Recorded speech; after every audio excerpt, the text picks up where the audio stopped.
Hi guys, this is Myrna Lynn's cooking class. I am going to be teaching you today how to make and enjoy chocolate chip cupcakes, okay? This recipe, you can make it into a cake, you can make it into a flat sheet cake, you can put it into 2 rounds and then slice those in half and have a 4-layer cake. Along with this recipe, which we won't make right now, but along with this recipe you will find that there's some icings that you can make with this too. There's a brown butter filling that you can put in between the layers if you like, and then there's a chocolate ganache that you can put on top, okay?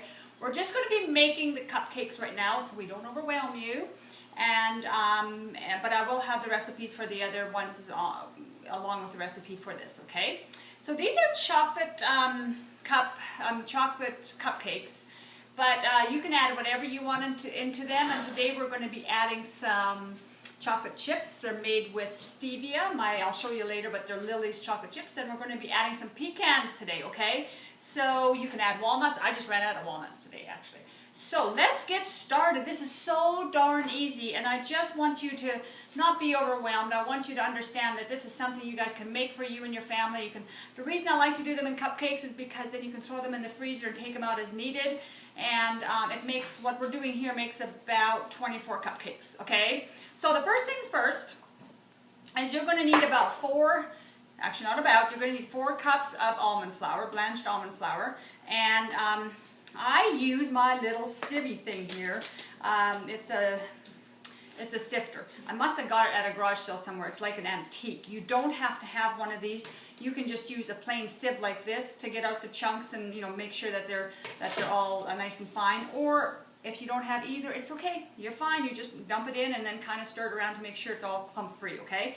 And what I like to do in this is I also add a half a cup. So there's 4 cups of almond flour, a half a cup of unsweetened cocoa powder, 1 teaspoon of baking powder, 1 teaspoon of baking soda, and a half a teaspoon of sea salt, okay? So I got all of this in here, and I'm just sifting everything together, so it just works out really well that way. That way you can just, it mixes while you sift. But again, you don't need this little thing. This is my fun little thing. I think I grew up with one of these, and that's why I liked it.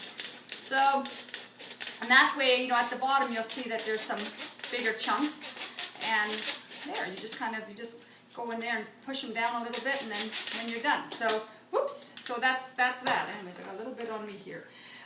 So here's your mixture. The other thing, so that's the dry ingredients. What you got to do now is we're going to make the wet ingredients.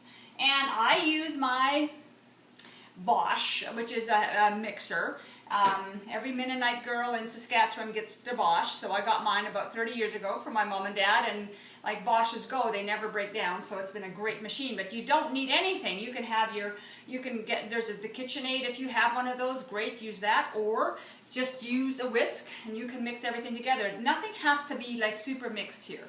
We're just going to incorporate it. So you can I probably don't even need this, I just always do. Or I don't know if you guys have ever seen like these egg beaters. These are very cool. They're kind of retro because they used to be, very popular in the 60s and 50s, but I love it. And you can pick these up anywhere. So you can use that too, but it doesn't matter. Whatever works for you. So we're going to use 5 eggs, and I just throw them right in there. And with that, we are going to throw in a cup of erythritol. That's the plant-based sweetener that I like. If you guys have Swerve, use a cup of the Swerve. If you're using erythritol, I also added in here 1 teaspoon of stevia glycerite, which I've talked about before. So 1 cup of erythritol and a teaspoon of stevia glycerite is equivalent to about a cup of sweetness. So if you're using Swerve, you just need to do 1 cup. I like to mix them. This is my favorite one, but you definitely don't have to, okay? So you can use whatever one you like. But make sure they're plant-based sweeteners that do not raise your blood sugars, like I've mentioned on my previous video. So I put the cup of the sugar in there, and then we have a cup of almond milk. You can use coconut milk if you like. I'm not a big fan of soy milk, so it has some issues with it. But anyway, so almond milk is a really good choice. And then I have 1 whole tablespoon of vanilla. Alrighty. And then all we do with this is, I kind of put the lid on a little bit, you just mix it up, and it just takes all of 10 seconds or so. that's it. That's why I'm saying this is so easy to do by hand, and you definitely don't have to get your whole mixer ready for this. And now I'm just going to pour the whole thing of dry ingredients, which is my 4 cups of almond flour, half a cup of cocoa powder, 1 teaspoon of baking powder, 1 teaspoon of baking soda, half a teaspoon of salt. Alrighty, and that just goes right into there. Just get this out of here.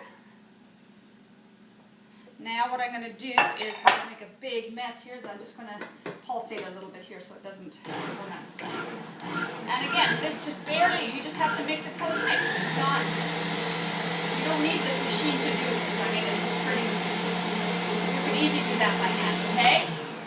And then we're going to add our goodies. I'm adding about a cup of these chocolate chips, and these are ones I've spoken about before. These are my Lily's chocolate chips. They're sweetened with stevia, and I pour that in there. And then I'm adding, I ran out of walnuts, so I'm doing the pecans today. So I'm adding a cup of pecans, and then again, just mix that up a little bit, and that's it. So you got batter, you got enough batter here for 24 cupcakes. And so I'm sure you guys have cupcake pan, and if not, you can pick them up anywhere. Please do make sure that you put liners in, because else it's a real pain getting them out. You have to really, really grease it and stuff, and I still have a hard time getting out. So I just make it into the muffins like that. So we fill those up, and let me see, where's my scooper thing here. Anyway, so once you fill those up, and it should make 24, so this is 12 right here, so it should make 2 of these. Then you put it in an oven of 330 degrees. I played with that a little bit, and to me 330 degrees, it just seems about the right temperature.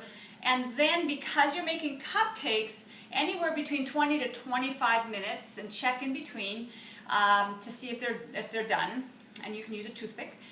If you're doing a cake, you might have to do 25 minutes and a little bit more and check it just because it's bigger. But cupcakes, they seem to be good around 23, 25 minutes, so give that a try. So when you're done, because I've already made you guys a batch, when you're done, you end up with these really, really nice cupcakes, okay? They're just beautiful. So these taste amazing just like this, or you can go ahead and either make the ganache or the buttercream icing that is going to be attached with the recipe. Or another thing that I know we like to do is I love a homemade cranberry sauce. And I make it with erythritol and some lemon peel and orange peel.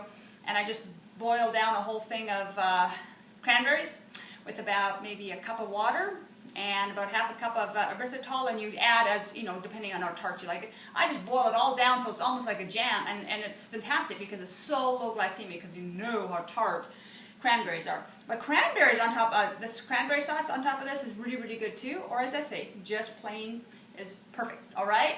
So I hope you guys just will start having fun with all the foods that you can make, and feed your family and friends. Never feel denied. There's no reason to ever feel denied, okay? Because we can work around the issues of what, you know, the regular baked goods are, and change them into something that is good for you and does not raise your blood sugars. So enjoy. Let me know how you do. Let me know if you have questions. I'd love to hear from you guys.